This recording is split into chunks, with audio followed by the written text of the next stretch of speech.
Buns mix is very easy. You only need to mix all your dry ingredients and that is it. At the end of this video, I'm going to be giving you ingredients and measurements for more quantities of your buns mix, so you want to stick around. Add in your flour, your sugar, your salt, your nutmeg and your baking powder.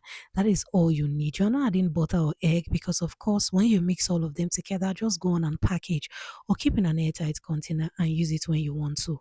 Now for this recipe, I used 500 grams of flour, I use 2 tablespoons of sugar, I use half teaspoon of salt, I use half teaspoon of nutmeg, then of course baking powder 1 tablespoon. Make sure your baking powder is active, and once you are done, just keep your puff puff mix in an airtight container. If you're using it for business, just seal immediately. Now for 1 kg of flour, this is what you will need. You will need 1 kg of flour, 4 tablespoons of sugar, 1 teaspoon of salt, nutmeg 1 teaspoon, then baking powder 2 tablespoons. Now, if you want to find out detailed ingredients and measurements for your buns in commercial quantity, click on this video at the end screen whereby you find out ingredients and measurement for your buns. Thank you so much for stopping by Debbie's Kitchen. I hope you've learned something from this video. See you in my next one. Bye. Good to have you here. God bless you.